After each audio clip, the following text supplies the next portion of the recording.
I tell this now, after years of silence, though I am well aware that in the telling something of its truth will be altered.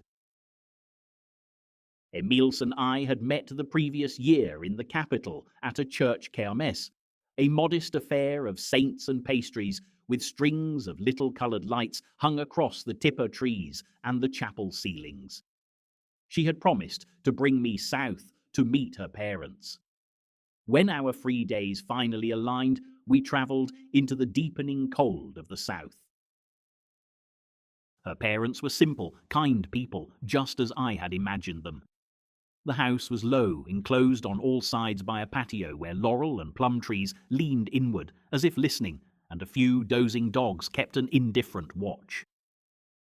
The August cold drove us into the warmth of the kitchen, where the mate was passed around with a devotion I did not share. They told stories that I suspect, through much repetition, had acquired the weight of history within the family. They had set aside a room for me at the far end of the house, floored in brick and scarcely furnished. Opposite the heavy, embossed wooden door was a window opening onto the back patio. Beyond it, a rusty fence, scarcely a metre high, marked the boundary with the neighbour's lot, a flimsy barrier against the unanimous night of the pampas. The room was modest, and a clammy dampness hung in the air. The iron-framed bed conspired against repose. The night table was diminutive, with an embroidered, tasselled cover nearly engulfing it. A battered wardrobe awaited dismissal that never came. Beside it, a tailor's mannequin, stained by moisture, stood stubbornly erect, as if awaiting the figure it once served. After supper, we exchanged good nights and retired to our rooms. Worn by the journey and the change of air, I skipped my customary reading. I extinguished the kerosene lamp and lay down in a darkness so absolute it felt as though the world beyond the walls had been hollowed out. The sheets exhaled a mingled scent of dust and smoke, the smell of a house that had forgotten how to breathe. Gradually, the room disclosed itself, suffused with a faint bluish radiance as moonlight strayed between the clouds, a herald of the frigid dawn. It came through the panes of the window, where the branches of a laurel, scarcely a few feet away, stirred faintly against the glass. Sleep came quietly, and for a few hours the world withdrew.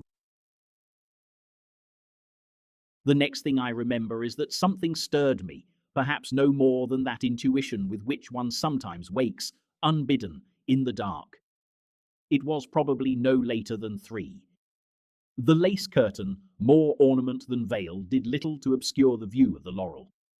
A breath of cold air passed through the room and shifted the curtain, my gaze fixed on the glass. I felt a certainty, without knowing how, that something would appear. And so it did. I cannot say whether I truly saw it or merely expected to, but there beyond the window emerged the outline of a white figure, slight, of uncertain stature. Whether it faced me or turned away I could not tell.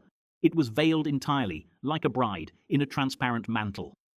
I recall, with particular clarity, the headpiece, made of embroidered cloth, its edges irregular, like torn lace from an old mantilla. The image seemed to pass from one side of the window to the other, moving deliberately, or so it seemed to me. At last the figure slipped from view and vanished behind the wall. Once again only the branches of the laurel swayed in the wind, their motion barely discernible in the paling dark. The impression of that visitation lingered, I do not know for how long, until, at last, sleep returned. I remember stepping out that morning into the patio and examining the ground before the door, as though expecting to find some trace. Yet even as I did so, I knew my efforts were futile. I spoke of it to no one, not even to Emilsa. I saw no reason to trouble the family with my account, and I feared, too, they might regard me as a superstitious or fanciful man. Yet the small routines of the morning unfolded with a faint unreality. The day passed without incident. I might have forgotten the vision entirely, had it not been for the subtle unease that returned each time I crossed the threshold of that room. Emilce showed me family photographs. Her mother recounted, with solemn pride, episodes from the lives of ancestors whose names I have forgotten.